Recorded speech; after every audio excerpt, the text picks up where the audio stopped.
Mind set لوگوں کا یہ بن گیا ہے کہ جس کے پاس پیسہ ہوگا نا وہ سخی ہو جائے گا، جتنا پیسہ ہوگا اتنے پرابلم سالو ہو جائیں گے۔ اگر ایسا ہوتا نا تو دنیا میں کوئی مالدار دکھی نہ ہوتا۔ آپ کا تجربہ نہیں ہے، ہمارا تجربہ ہے۔ ہم دنیا میں روز لوگوں سے مل رہے ہوتے ہیں، بڑے بڑے گھروں میں جاتے ہیں۔ یقین کریں کبھی کبھی اتنے بڑے گھر میں رہنے والا جب کان میں اپنا پرابلم بتاتا ہے نا تو اللہ کا شکر ادا کرتے ہیں کہ یا اللہ اس سے زیادہ ہمیں سکھی بنایا ہے۔ اتنے دکھ ہوتے ہیں، اتنی پریشانیاں ہوتی ہیں، اتنی بیماریاں ہوتی ہیں، کبھی بچوں کے غم ہوتے ہیں، کبھی بے اولادی ہوتی ہے، کبھی نیند نہیں آ رہی ہوتی ہے، کبھی مال چھننے کا خوف ہوتا ہے، کبھی اغوا ہونے کا خوف ہوتا ہے۔ یہ نہ سمجھو کہ سارے سخی ہیں میں دکھی ہوں۔ صحیح بتاؤں، ایک میں آپ کو چیلنج کرنے جا رہا ہوں، جیسی آپ لائف گزار رہے ہیں نا ایسی لائف گزارنے کے، ایسی زندگی گزارنے کے کروڑوں لوگ خواب دیکھ رہے ہیں۔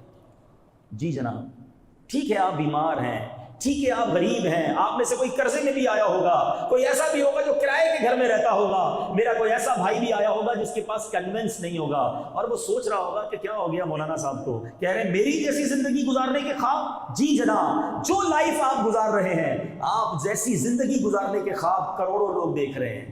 اب میں ثابت کرتا ہوں کیسے۔ آپ اور میں سب چل کر مسجد میں آئے ہیں، کئی ایسے ہیں جو چل ہی نہیں سکتے ہیں۔ آپ اور میں یہاں سے واپس اپنے گھر جائیں گے، ٹھیک ہے نا، کئی ایسے ہیں جن کے پاس گھر ہی نہیں ہے۔ آپ اور میں آزاد ہیں، آج بھی لاکھوں مسلمان جیلوں کے اندر ہیں۔ ان کو کتنا ارمان ہوتا ہوگا کہ میں بھی اس بار سحری افطاری اپنے بچوں کے ساتھ کروں، مگر قید ہے۔ آج دوپہر کا کھانا میں نے اور آپ نے کھا لیا ہے، کئیوں نے رات کا بھی کھا لیا ہوگا، مگر کئی لوگ آج بھی ایسے ہیں جنہوں نے صبح سے کھانا نہیں کھایا ہوگا۔ ہم کہتے ہیں ہمارے پاس کچھ نہیں ہے، میں پیچھے رہ گیا۔ آپ اور میں ہاتھ سے کھانا کھاتے ہیں۔ جاؤ کبھی ہاسپٹل کے اندر، نالیوں کے ذریعے خوراک دی جا رہی ہے، لاکھوں روپے موجود ہیں۔ میں کل پرسوں ایک مریض کو دیکھ کر آیا ہوں، اس گھرانے میں پیسے کی کمی نہیں ہے، بڑے بڑے ڈاکٹرز کو دکھا لیا، علاج کروا لیا، ٹیسٹ کروا لیے، سمجھ ہی نہیں آ رہی بیماری کیا ہے۔ بتاؤ نا، اگر پیسے سے علاج ہوتا تو کروڑوں روپے خرچ کر کے وہ شخص علاج کرا لیتا اپنے گھر والوں کا، نہیں کرا پا رہے۔ اللہ جسے چاہے صحت دے، جسے چاہے سکون دے۔ رب سے سکون مانگو، سکھ مانگو۔ یہ صرف پیسے کے پیچھے پڑ کر اپنے آپ کو غریب سمجھ کر جو ڈی مورلائز ہو رہے ہو، یہ بے وقوفی ہے۔ خدا کی قسم وہ مزدور اچھا ہے جو تھوڑا کماتا ہے، حلال کماتا ہے، سکون کی نیند سوتا ہے، بچے نمازی ہیں، فرما بردار ہیں، گھر میں کوئی بڑی بیماری نہیں، وہ بڑا خوش نصیب ہے۔ کیوں بنگلے والے کو دیکھ کر، کیوں گاڑی والے کو دیکھ کر، کیوں پیسے والوں کو دیکھ کر اپنے آپ کو کم تر سمجھتے ہو؟ ہمارا پرابلم بھی یہی ہے، ہم نے زندگی میں ٹارگیٹس ہی کچھ اور بنا لیے۔ میں ادھر اس جیسا گھر لوں گا تو سخی ہو جاؤں گا، ویسی فیکٹری بناؤں گا تو اصل زندگی کا مزہ آئے گا۔ چھوٹی اسکوٹر ہے، وہ بڑی والی جس دن گاڑی لے لی نا، بس زندگی کا مقصد اسی دن پورا ہو جائے گا۔ اللہ کے بندو، یہ کس چکر میں لگ گئے؟ تم بڑی گاڑی لوگے تو تم سے بڑی گاڑی والا پھر نظر آئے گا تم کو۔ اب تو وہ زمانہ آ گیا لوگوں کے اپنے پرائیویٹ ایئر کرافٹ ہیں، کدھر تک دوڑو گے؟ کس سے لڑائی لڑو گے؟ کس کا کمپٹیشن کرو گے؟ عقل مندی کیا ہے یاد رکھو۔ زندگی کو اگر انجوائے کرنا ہے نا، سیٹسفائی لائف گزارنی ہے، تو زندگی گزارنے کا ایک ہی مقصد، بڑا اچھا طریقہ علماء نے لکھا کہ نعمتوں میں اپنے سے کمتر لوگوں کو دیکھو، بڑے مزے میں آ جاؤ گے، بڑے سیٹسفائی ہو جاؤ گے۔ کمتر لوگوں کو تو دیکھو یار، 15,000 12,000 10,000 کی سیلری میں جو زندگی گزار رہے ہیں وہ کیسے گزار رہے ہیں، ان کو دیکھو۔ اور اگر 10 15 20,000 والا مجھے سن رہا ہے تو وہ ان کو دیکھے جو مسجد کے دروازے پر بھیک مانگ رہے ہیں، میں وہ تو نہیں ہوں نا۔ ہر حال میں اللہ کا شکر ادا کرو۔ میرے رب نے قرآن میں وعدہ کیا ہے، لَإِن شَكَرْتُمْ لَأَزِيدَنَّكُمْ، تم میرا شکر ادا کرو میں تمہیں اور عطا کروں گا۔ There is a difference، ہم فارمولہ بھول گئے ہیں۔ اگر اور چاہیے نا نعمتیں، اللہ نے قرآن میں فارمولہ دیا ہے، شکر گزاروں کو دوں گا۔ آپ زبان سے شکر ادا کرتے رہیں، اللہ کے ہر حال میں شکر ادا کریں، وہ رب کریم آپ کو نوازتا جائے گا، آپ آگے بڑھتے چلے جائیں گے۔ بہرحال درود پڑھانا انہوں نے، آپ دکھی ہیں، پریشان ہیں، کسی بھی مصیبت میں ہیں، یہ واقعہ درس دے رہا ہے۔ فریاد امتی جو کرے حال زار میں، یاد تو کرو نا نبی پاک کو، یاد کیا نا انہوں نے، بھوکے تھے اور یاد کیا۔ آقا علیہ الصلوۃ والسلام وہ ہستی ہیں، بھول گئے وہ واقعہ؟ مسجد نبوی شریف میں ایک تنا تھا، سوکھا تنا، پیارے آقا اس سے ٹیک لگا کر خطبہ دیتے تھے، اس تنے کو چھوڑ کر منبر پر بیٹھے تو تنا رونے لگ گیا۔ میرے آقا کھڑے ہو کر تنے کو سینے لگا لیتے ہیں۔ جو نبی اپنے تنے کو روتا نہ دیکھ سکے، امتی روتے ہوئے پکارے تو کیسے نہ سنیں گے، کیسے نہ مدد کریں گے؟ بس آپ درود پاک پڑھتے جائیے۔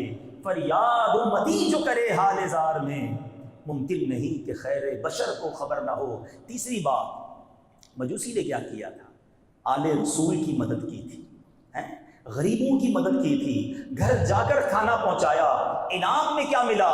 ایمان بھی مل گیا، اللہ کی رحمت سے اسے نبی پاک کی شفاعت بھی نصیب ہو جائے گی، آقا کا پیغام مل گیا نا۔ اپنے پڑوسیوں کو دیکھو، اپنے غریب رشتہ داروں کو دیکھ لیجئے۔ بعض اوقات نیکی بڑی چھوٹی ہوتی ہے، نام نہیں ہوتا اس میں، مسجد میں اعلان نہیں ہوگا۔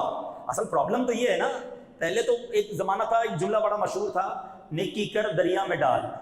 آج ہے نیکی کر فیس بک پہ ڈال۔ ہر بندے کا اپنا پیج ہے، ہر بندے کو ہر نیکی دنیا کو بتانی ہے۔ امام صاحب کو بھی اسپیشل، ایک تو میرے کو آج تک سمجھ نہیں آیا کہ امام صاحب کو کان میں بولیں گے اسپیشل والی دعا کرنا۔ وہ اسپیشل والی دعا کون سی ہے؟ دعا ہی ہوتی ہے بھائی۔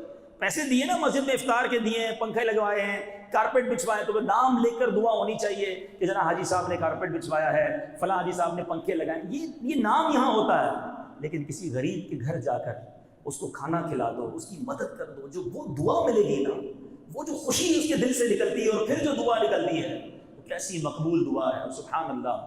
خاص طور پر اس واقعے سے ایک اور سبق مل رہا ہے، آل رسول کی خدمت۔ اگر آپ کی سراؤنڈنگ میں، آپ کے ملازمین میں، آپ کے دوستوں میں، آپ کے قریب اگر سید زادے ہیں، ایک بڑا عجیب کانسیپٹ ہے یار، یہ سید زادے نا، ان کو زکوٰۃ نہیں لگ سکتی۔ بھائی زکوٰۃ نہیں لگ سکتی اس کا مطلب یہ تھوڑی ہے کہ مدد بھی نہیں کرنی ہے۔ سید زادے کو مال کا میل ہے زکوٰۃ، اس لیے نہیں دینا۔ یہ اتنی پاکیزہ ہستی کی رشتہ داری میں ہے کہ ان کو اچھا مال، پاکیزہ مال پیش کریں۔ ساری دنیا کو زکوٰۃ بانٹیں گے، سید زادے کو کچھ بھی نہیں دیں گے کیونکہ ان کو زکوٰۃ نہیں لگتی، تو بھوکے مار دیں گے کیا سید زادے کو؟ ان کو ایکسٹرا خدمت کریں، سرکار کی آل ہے، ان کی خدمت کرو گے تو نبی پاک کا فیضان نصیب ہوگا۔ شعر تو سارے جھوم جھوم کر پڑھتے ہیں کہ تیری نسل پاک میں ہے بچہ بچہ نور کا، تو ہے عین نور، تیرا سب گھرانہ نور کا۔ سچی بات بتاؤں، اپنی روزی کا ہو سکے نا، یا اپنے منافع کا ایک چھوٹا سا حصہ، بلکہ 1% ہی کیوں نہ ہو، تو آل رسول کے لیے الگ کیا کرو کہ یہ بس اس پیسے سے صرف سید زادوں کی خدمت کروں گا، نبی پاک کی آل کو تلاش کر کے جو غریب ہیں ان کی ہیلپ کروں گا۔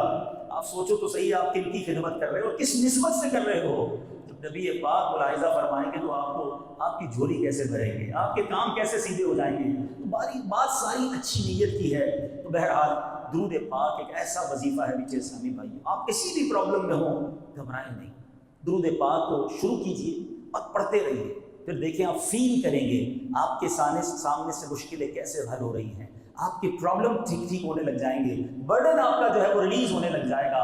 اللہ تعالیٰ مجھے اور آپ کو کثرت کے ساتھ درود پاک پڑھنے کی توفیق عطا فرمائے۔